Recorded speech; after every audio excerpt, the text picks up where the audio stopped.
காக்கி மயிர் நீங்க பெரிய ஆளா இல்ல காவி மயிர் நாங்க பெரிய ஆளான்னு சொல்லி காட்டிடுவோமா?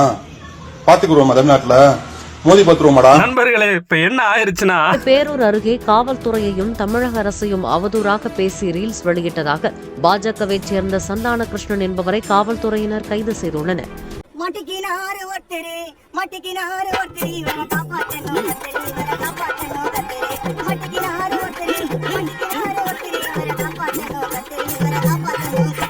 நேத்து ஒருத்தன் காவல்துறைக்கே மிரட்டல் விட்டு காக்கி மயிரா இல்ல காவி மயிரான்னு பாத்துருவோமாடான்னு கவாலந்தரிக்க கத்திக்கிட்டு இருந்தேன் பாருங்க. நம்ம கூட 2 நாளைக்கு முன்னாடி டிசம்பர் 27 ஒரு வீடியோ போட்டிருந்தோம். இவன் வந்து ரொம்ப அவதூறா பேசிட்டு இருக்கேன், போலீஸ்க்கு மிரட்டல் விட்டுக்கிட்டு இருக்கேன் அந்த சங்கி பைய அப்படின்னு. வழக்கம் போல அடியன் உங்கள்கிட்டையும் கேட்டிருந்தேன், இந்த மாதிரி இந்த வீடியோவை காவல்துறை கண்ணில் படும் வரை ஷேர் செய்யுங்கள் அப்படின்னு சொல்லி கேட்டிருந்தேன். நீங்களும் பாத்தீங்கன்னா ஷேர் பண்ணிருப்பீங்க போல நிறைய பேர். பேசின வீடியோ போலீஸ் கண்ணில் பட்டதுனால மட்டும் இந்த ஆளை அரெஸ்ட் பண்ணல, இவர் மேல கம்ப்ளைண்டும் பண்ணிருக்காங்க. போலீஸ் இவனை கைது பண்ணிருக்கு. இவன் யாருன்னா பிஜேபி காரன். இந்த மொன்ன நாய் வீடியோ போட்டதுல தெரிஞ்சு இது பிஜேபி நாய் தான். இந்த பிஜேபி RSS தீவிரவாதி சங்கிப்பைய யாருன்னா சிவகங்கையை சேர்ந்தவன். என் பேரு சந்தான கிருஷ்ணன். கோயம்புத்தூர்ல ஒரு ஹோட்டல்ல வேலை பார்த்துக்கிட்டு இருக்கேன். பொட்டி சாத்திட்டு பொழைக்கிற வழியை பார்க்காம போலீஸுக்கே மிரட்டல் விட்டுருக்காங்க இந்த புறம்போக்கு. இப்ப காவல்துறை பிடிச்சிருச்சா, காக்கியா காவியான் பாப்பமான்னு கேட்டீங்களா, அங்க போய் கேளு. நான் போன வீடியோல சொன்ன மாதிரி லத்திய வாயில கப்ப விட்டு கவட்டைய பிரிப்பாக கவா கவான்னு கத்து.